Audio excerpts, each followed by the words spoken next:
রাঙামাটি শহরটি গড়ে উঠেছে মূলত 4টি বাজারকে কেন্দ্র করে। পাহাড়ের বাসিন্দারা তাদের উৎপাদিত ফসল ও পণ্য এসব বাজারে বিক্রি করে কিনে নেন নিত্য প্রয়োজনীয় পণ্যদ্রব্য। সাম্প্রতিক সহিংসতার জেরে গত 3 দিন এসব বাজার কার্যত বন্ধই ছিল। রাঙামাটির অন্যতম ব্যবসাটি হলো পর্যটকদের কেন্দ্র করে। সহিংসতায় ছেদ পড়েছে সেখানেও। ব্যবসায়ীরা বলছেন শুধু গত 3 দিনেই তাদের ক্ষতি 50 কোটি টাকা ছাড়িয়েছে। এই ক্ষতি 100 কোটি টাকা ছাড়িয়ে যেতে পারে। এখান থেকে সমগ্র বাংলাদেশ, ঢাকা, চট্টগ্রাম, কুমিল্লা, সিলেট, প্রত্যেকটা জেলায় এখান থেকে গাড়ি যায়। প্রত্যেক দিন 10-20টা, এমনও দিন আছে 20-30টা, 5টা, 10টা, এরকম সবসময় গাড়ি যাতায়াত। কিন্তু এখন এই পাহাড়ি বাঙালি সমস্যার কারণে বর্তমানে 3 দিনের অবরোধ ঘোষণা করেছে ট্রাক শ্রমিক union, mini truck, pick up. এই সংগঠনের মাধ্যমে আরও সিএনজি, বাস মালিক সমিতি, ট্রাক মালিক সমিতি সবাই এই বিভিন্ন গাড়ি ভাঙচুরের দায়ে আপনার প্রাণহানির এই ভয়ে 3 দিনের অবরোধ ঘোষণা করে। এর ফলে আমাদের ক্ষয়ক্ষতি হচ্ছে, মনে করেন যে যেদিন প্রথম দিন চাকমা বাঙালি সমস্যাটা হয় ওই দিন গাড়িগুলো তো কোনো দোষ করে নেই,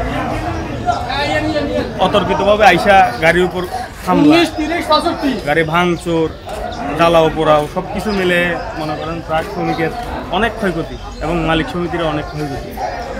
রাঙামাটির প্রাণকেন্দ্র বলা হয় রণরূপা বাজারকে। শুক্রবার সহিংসতা শুরু হয় ওই এলাকা থেকেই। সংঘর্ষ চলাকালে দুর্বৃত্তদের হামলায় ক্ষতিগ্রস্ত হয়েছে বনরূপা ও আশপাশের ছোট বড় অন্তত 100টি ব্যবসা প্রতিষ্ঠান। তছনছ করে দেওয়া হয়েছে কাঁচা বাজারের 50টির বেশি অস্থায়ী দোকান। ভাঙ্গা হয়েছে, অনেক ব্যবসা দোকান পুড়ে দেওয়া হয়েছে। আপনি বাজারের ভিতর যে তরি তরকারের দোকানগুলো সবগুলো তছনছ করে রাস্তার মধ্যে ফেলে দেওয়া হয়েছে। এই পর্যন্ত আমরা ব্যবসায়ীরা খুব নাজুক অবস্থায় আছি। জেলা প্রশাসন থেকে আমাদের আশ্বাস দিয়েছেন ক্ষতিপূরণের তালিকা এই মুহূর্ত থেকে শুরু হয়েছে। ক্ষতিপূরণের তালিকা তৈরি করার পরে ক্ষতিপূরণের একটা ব্যবস্থা করবে, এই আশ্বাস আমরা ব্যবসায়ীরা এখনো পর্যন্ত আছি। রাঙামাটি শহরে আরেকটি তৃতীয় বৃহৎ বাজার তবলছড়ি। এই বাজারে কোনো হামলার ঘটনা না ঘটলেও গত 3 দিন ধরে প্রায় সব ব্যবসা প্রতিষ্ঠান বন্ধ ছিল। বেচাকেনা ছিল শূন্যের কোটায়। যে দাঙ্গাটা হয়েছে এটার মধ্যে তো যে ক্ষতিগুলো হয়েছে পাহাড়ি বাঙালি দাঙ্গার মধ্যে ম্যাক্সিমাম দোকানদার যারা পড়া গেছে, ক্ষতি হয়েছে ম্যাক্সিমাম দোকানদার কিন্তু আপনার বাঙালি, পাহাড়ির সংখ্যা খুব কম। রাঙামাটি পর্যটন হলিডে কমপ্লেক্সে গত 19 সেপ্টেম্বর থেকে আগামী 2 অক্টোবর পর্যন্ত 60টি রুমের সবই বুকিং ছিল। কিন্তু জাতিগত সংঘাত, অবরোধ সহ অস্থিতিশীল পরিস্থিতির কারণে সব ধরনের বুকিং বাতিল করা হয়েছে। আবাসন ও রেস্টুরেন্ট খাতে পর্যটন হলিডে কমপ্লেক্সের দৈনিক ক্ষতি হচ্ছে প্রায় 4 লাখ টাকা। সেই হিসেবে 3 দিনে তাদের ক্ষতি 12 লাখ টাকা, যা আগামী 15 দিনে অর্ধ কোটি টাকা ছাড়িয়ে যাবে।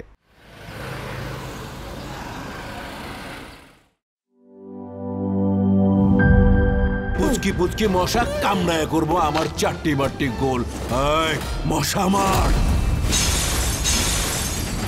অক্টাগার্ড মশার কয়েল জম, এর ডাবল অ্যাকশন ফর্মুলা 2 মিনিটে মশা দূর করে আপনাকে দেয় 12 ঘন্টার সুরক্ষা। পড়ছে জম, মশার খেল খতম।